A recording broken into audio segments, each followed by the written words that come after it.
Assalamualaikum warahmatullahi wabarakatuh. Halo, perkenalkan, nama saya Mentari Rahayu Rahmatia, KM 103, mahasiswa Universitas Siber Asia. Di sini, saya akan mempresentasikan berupa video mengenai tentang corporate communication. Video ini untuk memenuhi ujian tengah semester mata kuliah pengantar Corporate Communication di Universitas Siber Asia dengan dosen pengampu Ibu Rosana SS MIKOM AMPPR CPS Program Studi PJJ Komunikasi. Corporate communication adalah suatu cara perusahaan menyampaikan sebuah pesan baik ke dalam maupun keluar organisasi, seperti kepada karyawan, pelanggan, atau juga bisa kepada pemerintah atau publik, supaya paham dengan apa yang sebenarnya perusahaan itu lakukan dan tujuan perusahaan bisa tercapai dengan baik. Perspektif corporate communication, menurut sudut pandang ahli, corporate communication itu dianggap penting dari strategi manajemen. Seperti halnya, menurut Beck-Curtis, pada tahun 1992, bahwa corporate communication atau komunikasi bisnis itu membantu perusahaan dalam memecahkan masalah dan juga membuat keputusan yang tepat. Sedangkan menurut Bernard R. Roresblad, pada tahun 1977, beliau melihat bahwa corporate communication itu sebagai alat formal yang dimana untuk mencapai tujuan organisasi.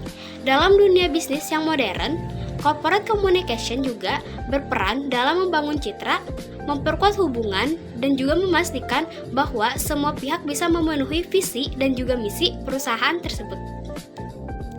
Ada juga fungsi utama dalam corporate communication atau komunikasi perusahaan adalah untuk menyampaikan sebuah informasi secara tepat atau akurat dan tepat waktu. Ini biasanya seperti pengumuman kebijakan baru, hasil kinerja, atau bisa tanggapan atas krisis. Ada juga fungsi lain dalam corporate communication, yaitu yang pertama, identitas, citra, dan reputasi. Adalah corporate communication itu membantu suatu perusahaan untuk menunjukkan bahwa siapa dirinya melalui pesan, nilai, dan juga perilaku yang tetap. Dan citra yang bagaimana publik melihat sebuah perusahaan, dan juga reputasi adalah suatu kepercayaan yang sudah dibangun dari waktu ke waktu. Yang kedua, tanggung jawab sosial perusahaan atau corporate social responsibility, yaitu bahwa perusahaan mempunyai tugas untuk menyampaikan inisiatif sebuah corporate social responsibility secara transparan agar publik bisa tahu bahwa perusahaan peduli dan bertanggung jawab. Yang ketiga, hubungan media adalah saluran untuk menyampaikan informasi perusahaan kepada publik. Karena corporate communication ini harus bisa menjalani hubungan yang baik dengan media, menjawab pertanyaan, dan juga memastikan bahwa pesan tersebut tersampaikan dengan jelas. Yang keempat, komunikasi perusahaan. Walaupun berbeda dengan tim marketing, corporate communication ini membantu untuk menyampaikan pesan yang mendukung suatu pemasaran. Contohnya, peluncuran produk atau terjadinya kampanye perusahaan harus dengan cara yang konsisten dan sesuai dengan nilai perusahaan. Yang kelima, sistem komunikasi internal. Fungsi ini penting untuk menyatukan para karyawan, menyampaikan visi misi perusahaan, dan juga menciptakan suatu budaya kerja yang positif. Dan positif ini juga bisa membantu perusahaan untuk bergerak satu arah dan mudah berkoordinasi antar bagian. Yang keenam, hubungan investor.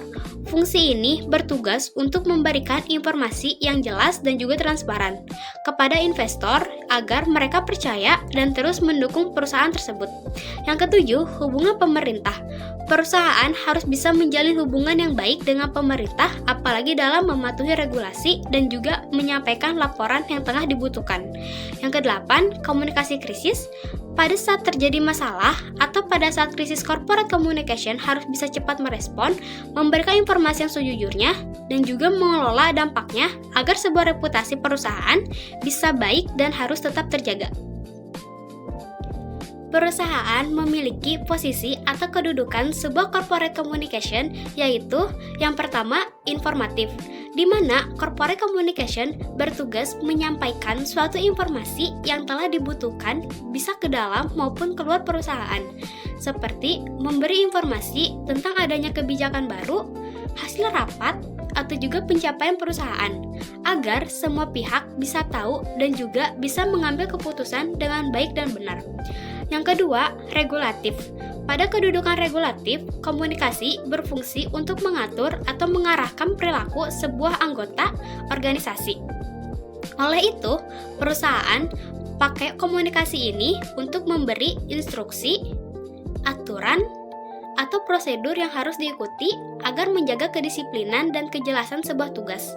Yang ketiga, persuasif. Kedudukan ini untuk membujuk atau meyakinkan para audiens seperti saat perusahaan tersebut mau membangun citra yang positif, meyakinkan para karyawannya untuk ikut program baru atau menarik pelanggan. Maka dari itu, kedudukan ini penting untuk membawa dukungan dan motivasi. Dan yang terakhir, yang keempat, integratif. Posisi ini untuk membangun menyatukan anggota organisasi agar kerjasama terlihat lebih harmonis. Maka dari itu, komunikasi integratif menciptakan adanya rasa kebersamaan, membangun kepercayaan, dan mengurangi terjadinya konflik. Menurut saya, gaya komunikasi yang paling ideal dalam perusahaan adalah the equalitarian style, the relinquishing style, dan the structuring style. Dianggap ideal karena masing-masing mendukung kerjasama, kejelasan, dan kepercayaan dalam perusahaan, yaitu equalitarian style. Ideal karena menciptakan komunikasi dua arah yang terbuka. Atasan dan bawahan saling berbagi ide tanpa rasa takut, sehingga muncul kreativitas dan solusi bersama. Contohnya, seorang manajer meminta masukan dari tim sebelum mengambil keputusan penting agar semua merasa dilibatkan. Structuring style penting karena memberikan arah dan kejelasan. Komunikasi dilakukan secara terencana dan teratur, sehingga tim tahu apa yang harus dilakukan dan kapan. Contohnya, pemimpin proyek menjelaskan langkah kerja, tenggat waktu, dan tanggung jawab setiap anggota agar tidak terjadi kebingungan. Dan yang terakhir, relinquishing style. Efektif karena menunjukkan kepercayaan terhadap kemampuan bawahan. Pemimpin bersedia menyerahkan sebagian keputusan kepada tim yang menumbuhkan rasa tanggung jawab dan motivasi. Contohnya seperti atasan memberi kebebasan tim promoting menentukan strategi kampanye sendiri setelah memberi tujuan umum yang jelas. Ketiganya itu saling melengkapi, terbuka, terarah, dan memberi kepercayaan, sehingga menciptakan lingkungan kerja yang produktif dan sehat. Perusahaan harus membangun relasi dengan customer atau pelanggan dan government atau pemerintah. Apalagi dalam dunia bisnis, perusahaan harus terus berkembang dan pasti penuh tantangan. Adanya hubungan yang kuat dengan para pelanggan bisa buat perusahaan makin paham tentang kebutuhan pasar, sehingga produk juga dan layanan perusahaan bisa terus diperbaiki sesuai kemampuan pelanggan. Perusahaan bisa memanfaatkan sistem CRM atau Customer Relationship Management, yang dimana perusahaan bisa mengumpulkan data pelanggan, bisa paham perilaku pelanggan, dan bisa memberikan pelayanan yang baik. Pasti akan dapat hasil, yaitu pelanggan merasakan lebih dihargai, loyalitas mereka yang meningkat, dan perusahaan juga bisa mempertahankan pelanggan lama dan juga menarik pelanggan yang baru. Tapi, relasi dengan pelanggan bukan tentang pelayanannya saja, tapi perlu adanya komunikasi. Dengan itu, perusahaan harus terus aktif untuk dengarkan masukan, tanggapi keluhan. Tapi, di sisi lain, perusahaan juga butuh dan harus melakukan relasi dengan pemerintah atau government. Karena itu penting. Kenapa? Karena pemerintah ini bisa menjadi mitra strategis untuk perusahaan. Bisa dalam bentuk dukungan suatu kebijakan, pelatihan, pendampingan, atau juga bisa akses ke pasar atau infrastruktur.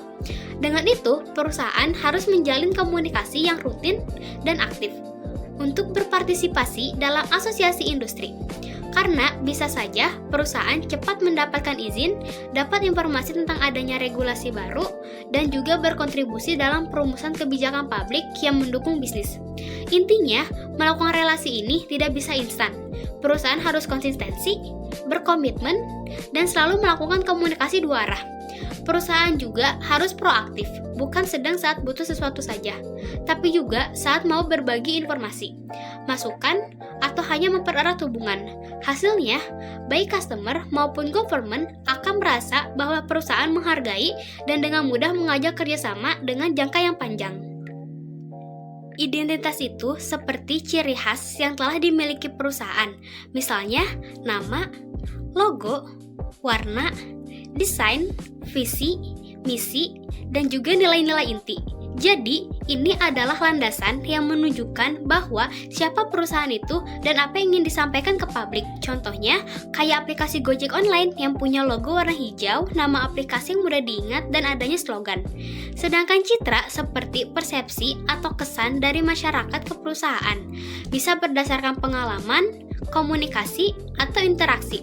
Citra sebenarnya bisa berubah karena bagaimana masyarakat melihat perusahaan tersebut dari waktu ke waktu.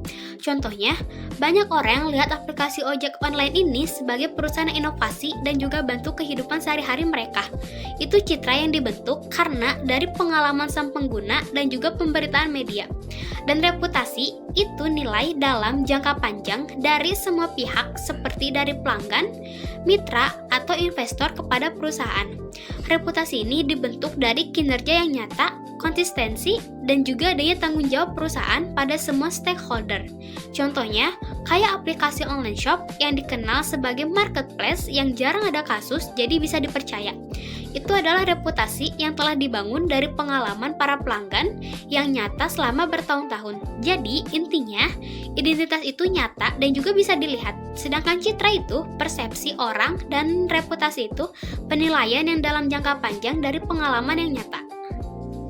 Penyelesaian konflik di perusahaan pemerintah dan juga non-pemerintah sudah pasti memiliki perbedaan. Yang utamanya di sisi prosedur kewenangan. Dalam perusahaan pemerintah, penyelesaian konfliknya lebih ketat karena mengikuti aturan dan juga prosedur yang telah ditetapkan oleh instansi terkait. Kalau konflik tidak selesai pada proses internal, biasanya langsung melalui mediasi, bahkan sampai ke pengadilan hubungan industrial.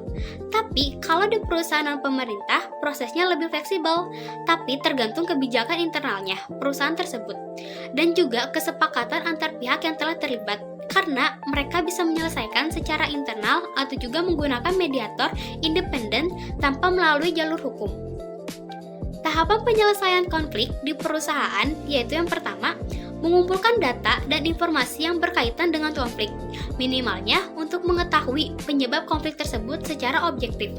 Yang kedua, menghitung peluang bertanya yang secara terbuka, atau juga mendengarkan dari sumber atau pihak lain secara aktif tanpa memihak satu sisi agar bisa mengetahui cara menyelesaikan konflik ke arah win-win solution.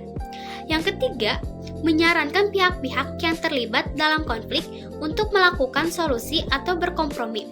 Yang keempat, mengusulkan kebersamaan melalui usulan penyelesaian, persetujuan, dan lain sebagainya. Jadi, intinya, dari perbedaan dalam penyelesaian konflik di perusahaan pemerintah dan non-pemerintah adalah perusahaan pemerintah itu pasti mengikuti prosedur hukum dan juga regulasi yang ketat. Jadi, sering harus lewat jalur mediasi atau pengadilan. Jika melalui internal tidak ada jalan keluarnya. Sedangkan perusahaan non-pemerintah bisa lebih fleksibel, karena penyelesaiannya bisa dengan cara internal, negosiasi, atau juga lewat mediator tanpa melanjutkan ke jalur hukum. Sekian presentasi berupa video dari saya. Mohon maaf bila ada kesalahan kata dan juga pengurangan dalam pemahaman saya. Saya Menteri Roymatia mengucapkan terima kasih.